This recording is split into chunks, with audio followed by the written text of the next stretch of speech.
எந்த ஒரு கட்சியுமே எடுத்த உடனே சிஎம் ஆகுறது கிடையாது. இப்ப வரவங்க எல்லாம் வந்து நான் தான் அடுத்த சிஎம், அது எப்படி 2-3 வருஷத்துல வந்து சிஎம் ஆயிட முடியுமா? ஒரு 10 வருஷம் இருங்க. அண்ணா சொன்ன மாதிரி தான் சிஎம் ஆக கூடாதா? அவங்களுக்கு பழக்கமே படாத ஒரு இடத்துல வந்து அரசியல் கட்சி வந்து எடுத்த உடனே ஆகலையா? அவர் திமுகவுல இருந்து அதன் பிறகு கட்சியில இருந்து விலகி வந்து தானே சிஎம் ஆனாரு. உங்களை ஏமாத்த முடியல.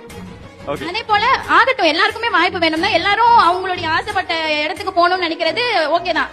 நீங்க புதிய கட்சிகளை வந்து வரக்கூடாதுன்னு சொல்லல சார். வாய்ப்பு, 2 கட்சிகள் இருக்கு. அதாவது வாய்ப்பு கொடுங்கன்னா ஒரு அரசியல் தளத்திற்கு வரதே ஒரு வாய்ப்பு தான். அதுக்கு மேல ஒரு வாய்ப்பு மக்களுடைய மனசுல இருந்து வரணும்.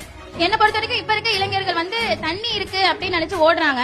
ஆனா அங்க போய் பார்த்தாதான் தெரியும் அது ஒரு காணல் நீர் அப்படின்னு. அது தண்ணி கிடையாது. என்ன பொறுத்த வரைக்கும் இப்ப வந்து இளைஞர்கள் பக்குவப்படாம பின்னாடி போற ஒரு கட்சியா நான் டிவிகேவை தான் பாக்குறேன். ஓப்பனாவே நான் சொல்றேன்.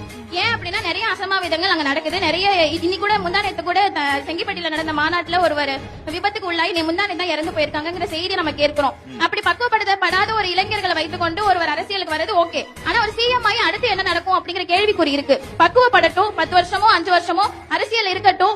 மத்தியில இருந்து தமிழ்நாட்டுக்கு வரக்கூடிய ஒவ்வொன்றையும் எதிர்த்து அவங்க குரல் கொடுத்து பேசட்டும். அதுக்கப்புறம் உங்களை நாங்க நம்புறோம். எந்த நோக்கத்துல எதை பார்த்து நான் ஓட்டு போடுவேன் அப்படின்னா, மதவாத சக்திகளை எடுத்துக்கொண்டு இனத்தை வச்சுக்கிட்டு அரசியல் பண்ணக்கூடியவர்களை விட்டுட்டு எனக்கானது செய்யக்கூடிய சமத்துவம், சமூக நீதி, சுயமரியாதை, மாநில சுயாட்சி பற்றி பேசக்கூடிய அரசியல் கட்சி எந்த அரசியல் கட்சியா இருக்கோ அந்த அரசியல் கட்சிக்கு தான் என்னுடைய ஓட்டை நான். பெரியார் பெயர் கொண்ட கல்லூரியில படிக்கிறேன்னு உங்க பேச்சிலேயே ப்ரூவ் பண்ணிட்டீங்க.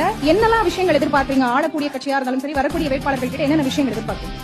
அதாவது மாற்றம் வேணும் அப்படின்னு சொல்லி புதிய கட்சிகளை போய் பார்க்கறத விட இருக்கக்கூடிய அரசியல் கட்சிகிட்டயே நமக்கு தேவையான எல்லா வலிமைகளும் இருக்கு. நமக்கான அனைத்துமே செய்யக்கூடியவர்களா இருக்காங்க. பொதுவா பொதுமக்கள்கிட்ட இருக்கக்கூடிய கருத்து என்னவா இருக்கு? சட்ட ஒழுங்கு சரியில்லை, நிறைய பெண்களுக்கு பாதுகாப்பு இல்ல அப்படின்னு சொல்றாங்க. மேலே நான் அதாவது நார்த் இந்தியனை கம்பேர் பண்ணும்போது தமிழ்நாட்டுல எவ்வளவோ சட்ட ஒழுங்கு சிறப்பா தான் இருக்கு. பெண்களுக்கான பாதுகாப்பு எவ்வளவோ சிறப்பா தான் இருக்கு.